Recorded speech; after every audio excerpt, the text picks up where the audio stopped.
Hi, my name is Alexis Gilbert, and for my final speech, I'm going to explain to you why inclusion is important in the educational setting. According to Inclusive Schools Network, an organization dedicated to supporting inclusive education worldwide, people learn better together. Inclusion does not mean simply just placing students with different abilities into a classroom that is a general education classroom. The point of inclusion is to get the whole school involved in this outlook on the way teaching and learning should be. Students, when they're in a group, especially in elementary school, they don't notice any difference in students that may act a little differently or may look a little differently. So starting inclusion at a young age is extremely important so that way more people are used to diverse situations and diverse cultures and hopefully don't judge as much as they would if it just happened when they were in high school or in college. When students are together, learning is so much easier, and when you have your peers teaching you, you can help learn something new. When students work together in small groups,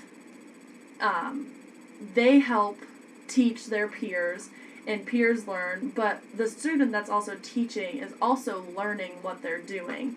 So it's just another way for a flipped classroom to happen. And a flipped classroom is a type of inclusive practice where students teach students and the teacher about a specific subject that happened. An example that I have is when I was student teaching, I decided to flip my history class, and all of the students had to teach me, the other student teacher I was with, and everybody else in our class about a mode of transportation that was around in the beginning times of Ohio. It was a lot of fun. The kids really enjoyed it. I let them use internet, I let them use books, they drew pictures, anything that they could do to make a more differentiated approach to learning. On to differentiation. Differentiation is good for all learners because you have different accommodations that can be used. You have team teaching that would be available, which is more than one teacher in a classroom. Short breaks may be offered with differentiation, which is good for all students. That way they can get the wiggles out, or they can go to the bathroom, or get a drink. Group work happens, like I just explained with my history example, in the flipped classroom. More diversity is in the classroom because you don't just have all boys or all girls. You have all shapes, colors, sizes, anything like that. And there's more behavior supports in the classroom. So when you have another teacher in the classroom, you can implement more structure and more behavior because there's 4 sets of eyes instead of just 2 eyes that are watching the whole classroom. Personally, I think inclusion is very important. Being a special education teacher, I teach in a resource room, which I have my students all day, every day, for 3rd and 4th grade, and I'm teaching them all of the common subjects.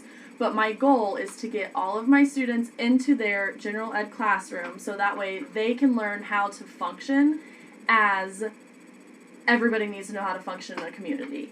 I don't think it's fair to keep them segregated if it's not harming themselves or harming other people.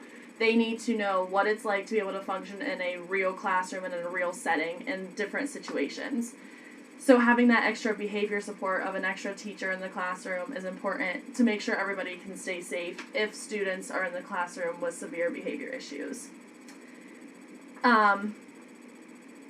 Lastly, one of the most important things about inclusion is making friendships and building friendships and relationships. When they are in a general education classroom, they have more opportunities to build friendships and to have positive relationships with peers and with teachers, which is important because everybody needs to feel like they are included in something. When you're constantly pushing a student into another classroom or into a small room, they feel very belittled and almost degraded that they're different than what all of their friends have, and I don't feel like that's fair for anybody that needs to be learning in a positive environment. If you have all students in one area, it makes a much more positive learning environment and makes kids want to learn more, and it sparks their interest in education.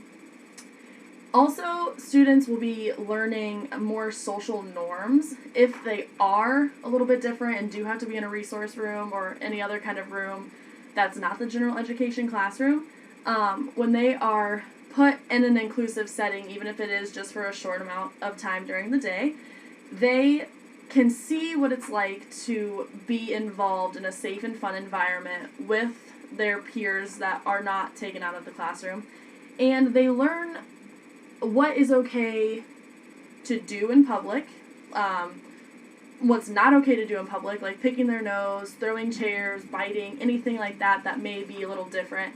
And it's a way for them to learn how to make friends, and learning that punching someone isn't going to get their attention in a way that you want, because that is going to deter them from wanting to be your friend.